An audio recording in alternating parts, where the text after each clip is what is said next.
brothers. Thanks everyone for being here. We're from the organization March Forward. We are here to say to all those serving in the Army and the Marines and the Air Force and the Navy that you have the absolute right to refuse to take part in these criminal wars, and that's a right that all of you should exercise. You have no reason to go put your life on the line and kill and die for profit.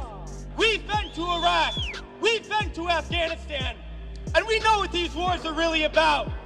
And we joined the military for many reasons. Because we need a college education, because we need a job, because we need health care.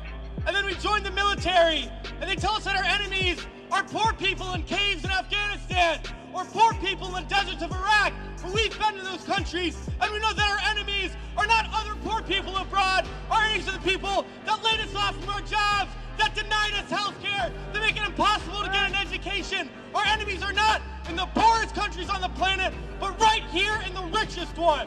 The occupations of Iraq and Afghanistan alone are costing over $700 million every single day. This is a crime every single day, while so many of us are hurting. Well, I think all of us here and the vast majority of people in this country would agree that we can spend $700 million a day better than bombing people that we have no reason to bomb. We can spend $700 million a day rebuilding those countries we've destroyed. We can spend $700 million a day caring for the veterans we get home when they get home. And then we can spend $700 million a day giving every single person health care, a college education, a job, and a livelihood, and a home. That's what we need to be spending our money on. But this government is not going to do that. They're not going to use the money in that way. They're not going to end the wars. And they're not going to do it because it's not our government. It's their government. It's the government of the rich. It's the government of Wall Street, of the oil giants, of the defense contractors. It's their government, and the only language that they understand is shutting down business as usual. And that's what we're doing here today, and we're going to continue to do until these wars are over.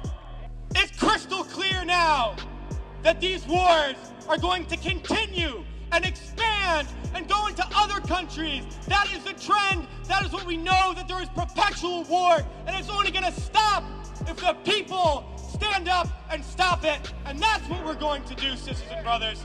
A lot of people ask me, what do we do? Because we all know things are bad. We all see the atrocities on TV. We read about it. We experience it. People always ask, what do I do? Because we always want to know what to do. Do we vote? Do we support a politician?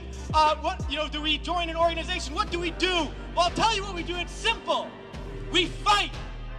We fight, and we fight, and we fight, and we shut down our workplaces. We shut down our schools. We shut down the streets. We shut down business as usual, and we fight until we force the people in there to do what the people out here want. Because that's how we're going to get around, and we're going to fight until there's not one more bomb drop, not one more bullet fired, not one more soldier coming home in a wheelchair, not one more family slaughtered, not one more day of U.S. imperialism. So let's fight to make that happen. We can do it today, and in the days ahead, we have to fight to end these wars and create a better world, sisters and brothers.